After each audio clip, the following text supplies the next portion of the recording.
ಹಾವೇರಿಯಲ್ಲಿ ಯುವತಿ ಆತ್ಮಹತ್ಯೆಗೆ ಪೊಲೀಸರೇ ಪರೋಕ್ಷ ಕಾರಣನಾ ಅನ್ನುವಂತ ಪ್ರಶ್ನೆ ಮೂಡ್ತಾ ಇದೆ. ಯಾಕಂತಂದ್ರೆ ಯುವತಿ ಕಂಪ್ಲೇಂಟ್ ಅನ್ನ ತೆಗೆದುಕೊಂಡಿರಲಿಲ್ವಂತೆ ಪೊಲೀಸರು. ಕೈಕೊಟ್ಟ ಯುವಕನ ವಿರುದ್ಧ ದೂರು ಕೊಡೋಕೆ ಯುವತಿ ಹೋಗಿದ್ಲು. ಆದ್ರೆ ಕಂಪ್ಲೇಂಟ್ ಪಡೆಯದೆ ಸಿಪಿಐ ನಾಗಯ್ಯ ಕಾಡದೇವರ ಮಠ ಬೈದ್ ಕಳಿಸಿದ್ರಂತೆ.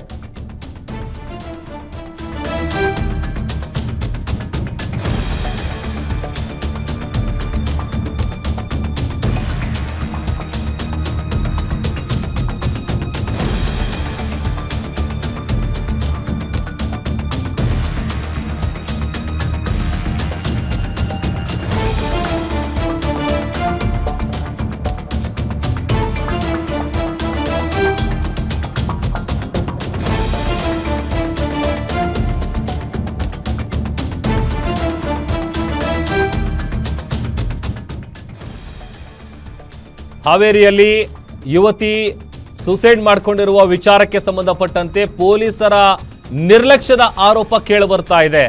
ಕೈಕೊಟ್ಟ ಯುವಕನ ವಿರುದ್ಧ ಕಂಪ್ಲೇಂಟ್ ಕೊಡೋದಕ್ಕೆ ಯುವತಿ ಹೋದಂತ ಸಂದರ್ಭದಲ್ಲಿ ಆ ಕಂಪ್ಲೇಂಟ್ ಅನ್ನ ತೆಗೆದುಕೊಳ್ಳದೆ ಬೈದು ಕಳಿಸಿದ್ರಂತೆ ಸಿಪಿಐ ನಾಗಯ್ಯ ಕಾಡದೇವರ ಮಠ. ಕಂಪ್ಲೇಂಟ್ ಪಡೆಯದೆ ಹುಡುಗನ ಪರವಾಗಿ ಮಾತನಾಡಿದ್ರು. ಒಂದು ವೇಳೆ ದೂರನ್ನ ಪಡೆದಿದ್ರೆ ನಮ್ಮ ಮಗಳು ನಮಗೆ ಸಿಗ್ತಾ ಇದ್ಲು, ಉಳಿತಾ ಇದ್ಲು ಅಂತ ಪೋಷಕರು ಅಳಲು ತೋಡ್ಕೊಳ್ತಾ ಇದ್ದಾರೆ. ಅಧಿಕಾರಿಗಳು ಕರ್ತವ್ಯ ಮಾಡಿದ್ರೆ ಇದೆಲ್ಲ ಆಗ್ತಾ ಇರಲಿಲ್ಲ ಅಂತ ಕಿಡಿಕಾರ್ತಾ ಇದ್ದಾರೆ. ರಾಣೆಬೆನ್ನೂರು ಠಾಣಾಧಿಕಾರಿ ಸೇರಿದಂತೆ 12 ಜನರ ವಿರುದ್ಧ ಈ ತರದ ಆರೋಪ ಕೇಳಿಬರ್ತಾ ಇದೆ. ಶರತ್, ಸಿಂಧು ಇಬ್ರು ಕೂಡ 4 ವರ್ಷಗಳಿಂದ ಪ್ರೀತಿಸಿ ದೈಹಿಕವಾಗಿ ಒಂದಾಗಿದ್ರು. ಗರ್ಭಿಣಿಯಾದ ಸುದ್ದಿ ತಿಳಿದು ಹುಡುಗನ ಮನೆಯವರು ವಿರೋಧ ಮಾಡಿದ್ರು.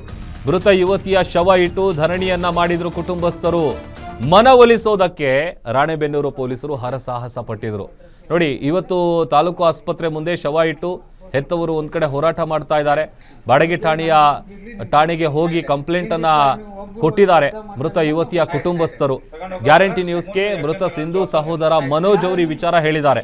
ಕಂಪ್ಲೇಂಟ್ ಕೊಡಕ್ ಹೋಗಿದ್ದು, ಅವರು ಬೈದಿದ್ದು, ಒಂದು ವೇಳೆ ಅವ್ರ ಕಂಪ್ಲೇಂಟ್ ತಗೊಂಡು ಕ್ರಮ ಜರುಗಿಸಿದಿದ್ರೆ ಬಹುಶಃ ಇವತ್ತು ಆಕೆ ಸಾಯ್ತಾ ಇರಲಿಲ್ಲ ಅಂತ ಹೇಳಿ ಯುವತಿಯ ಕುಟುಂಬಸ್ಥರು ತಮ್ಮ ಅಳಲು ತೋಡ್ಕೊಂಡಿದ್ದಾರೆ. ಶ್ರೀಮಂತರ ಮಕ್ಕಳು ಆಟ ಬದುಕ್ಬಿಟ್ಟು ಬರ್ಕಲ್ಲ. ನಾವು ರೈತರು ಪಕ್ಕ ನಾವೇನ ಅರ್ಬಿ ಹಾಕೊಂಡು ಇಲ್ಲಿ ಬಂದೇವಷ್ಟ ನಮ್ಮ ದಂಧೆದ ಮೇಲೆ ಅದವಿ. ಪಕ್ಕ ರೈತರು ನಾವು ಹೊಲ ಹೊಡೆದ ಜೀವನ ಮಾಡ್ರ. ಶಂಕರಿಪುರದಾಗ ನೀವು ನೌಕರಿಗಾರ ಬಾಳ ಮಂದಿಲ್ರಿ, ಇಲ್ರಿ ಕೇಳಿ ನೋಡ್ರಿ. ಇಬ್ರು ಮಾಸ್ತರ್ ಸಿಗ್ತಾರ, ಒಬ್ರು ಇದ್ರಾಗ ಸಿಗ್ತಾರ. ಬಿಟ್ರು ಒಟ್ಟರು ನಾವು ರೈತರ. ನಮ್ಗೆ ಹಿಂಗ ರೈತರಿಗೆ ಅನ್ಯಾಯ ಹಾಕ್ಯಂತ ಹೋಗ್ಬಾರ್ದು ಅನ್ನೋದಕ್ಕೆ ನಾವು ಇಲ್ಲಿ ಮಠ ತಂದಿರಲ್ಲ. ಈಗ ಈ ಊರಾಗಾದ್ರೂ ಗೊತ್ತಾದ್ರೆ ಇವ್ರು ಎಂತ ಕ್ರಿಮಿನಲ್ ಅನ್ನೋದು ಈ ಮನೆಯವ್ರ. ಆ ಕ್ರಿಮಿನಲ್ ಕಂಪ್ಲೇಂಟ್ ಕೊಡಕ್ ಹೋಗಿದ್ವಿ. ಯಾವಾಗ ಹೋಗಿದ್ರಿ? 25ನೇ ತಾರೀಕಿಗೆ. ಅವಾಗ ಏನಂದ್ರು? ಅವರು ಕಂಪ್ಲೇಂಟ್ ಇವ್ರು ಇನ್ಸ್ಪೆಕ್ಟರ್ ತಗಲಿಲ್ಲ, ಕಾಡದೇವ್ರ ಅಂತಂದು ಬಲವಂತದ ಮದ್ವಿ ಮುಂದೆ ಸರಿ ಆಗಂಗಿಲ್ಲ, ಇದಾಗಂಗಿಲ್ಲ ಅಂತಂದು ಹೇಳಿದ್ರು ಅವರು. ಹುಡುಗನ್ ಪಡೋರಿಗೆ ಮಾತಾಡ್ಯಾರ್ರಿ ಅವರು.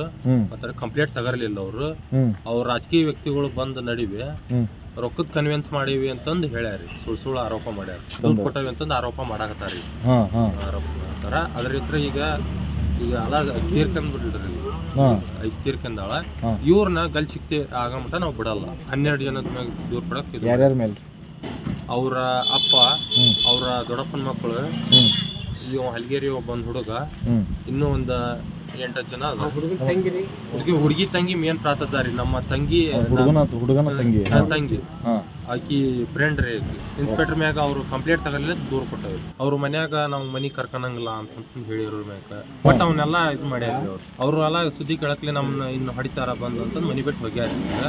ಅವ್ ಮನಿ ಬಿಟ್ಟು ಹೋಲ್ರಿ, ನಾವ್ ಏನ್ ಮಾಡ್ಬೇಕಂತ ಮಾಡ್ಬೇಕಂತ. ಆದ್ರೆ ನಿನ್ನೆ ಮಾಡಿಲ್ಲ. ಕಾನೂನ್ ಪ್ರಕಾರ ಹೋಗ್ಬೇಕಂತ ಹೊಂಟವಿ. ಈಗ ಕಾನೂನ್ ಪ್ರಕಾರ ಸಿಗ್ಲಿಲ್ಲ ಅಂದ್ರ ಆ ಹುಡುಗನ್ ಜೀವಂತವಾಗಿ ನಾವು ಬಿಡಂಗಿಲ್ಲ.